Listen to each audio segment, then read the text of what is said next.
Okay, this section is 5.2 and we're going to talk about the specific steps of mitosis and cytokinesis.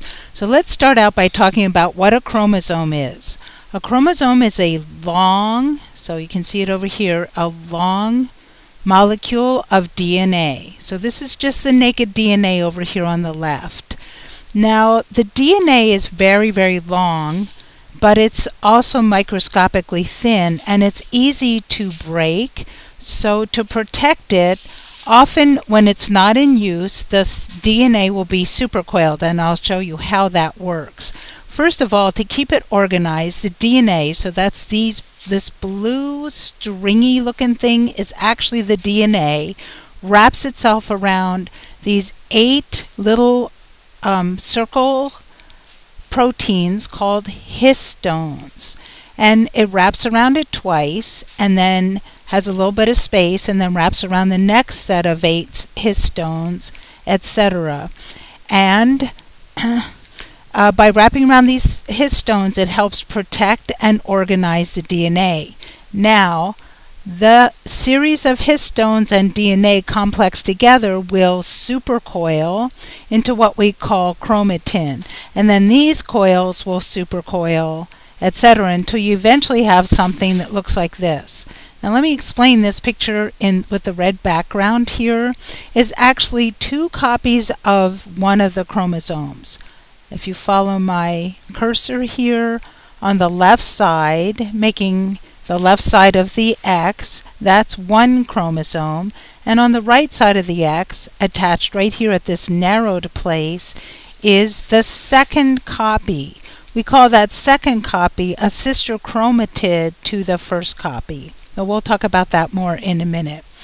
Okay, let's talk about supercoiling. It's kind of like when you were a kid, you might have played with one of those little balsam airplanes with a rubber band motor, and you would turn the rubber band over and over again until the rubber band was completely coiled.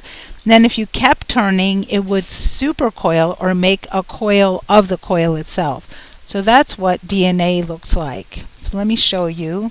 Here's your strand of DNA. Remember, it's a long chromosome is a long strand of DNA, and in order to organize it is wrapped around twice around these 8 small proteins called altogether histones. And so there's a little bit of space in between, and then it wraps again around twice around the histone, etc. And then these histone complex DNA is coiled and supercoiled, and then here you can see the coils are coiling until you finally make the chromosome. Okay, let's look at the parts of a chromosome. Remember what I said, this X-shaped thing is actually 2 copies of one of the chromosomes.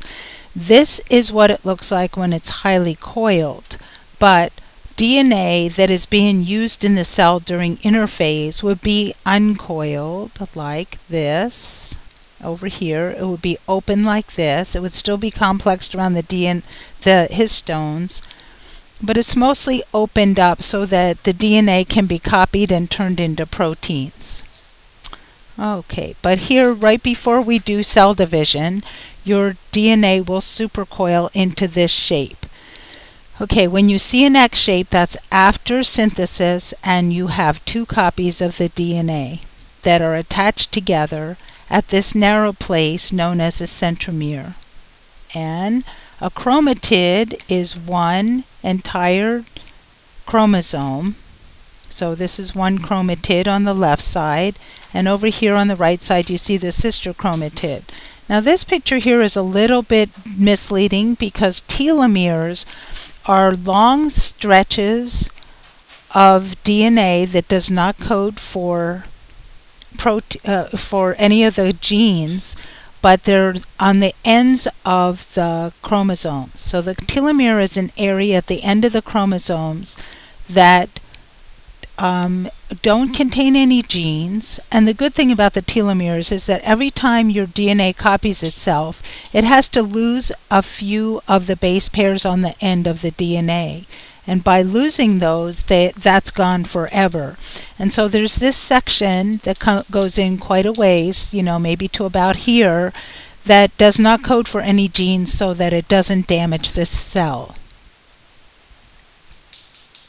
Okay, on this page, you see a set of all the chromosomes that you find in a human body. So there's 46 chromosomes, or 23 pairs of chromosomes. And you can see that these are each X's. So right here I've got 2 copies of chromosome 1 that you inherited from your mom, and here's 2 copies of chromosome 1 that you inherited from your dad, and so forth.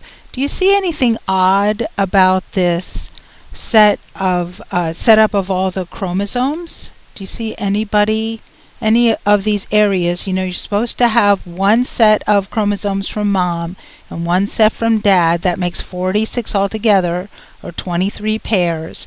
Do you know any that have more or less than they should? And if you look down here at 21, this individual has 3 copies of chromosome 21 through an error in cell division that happened in one of this person's parents, and therefore this person has a disability as a result of having too many copies of chromosome 21. We'll learn more about that later when we get into genetics.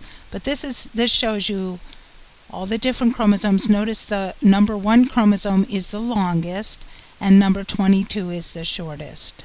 And if you would like to know what each of these little bars, see the little bars you can see that are different colors or bands, you can tell what kind of genes are on each of the chromosomes if you look at a chart that's in my room to the left of the silver sink, and it'll tell you exactly what chromosomes are found, what genes are found on each chromosome.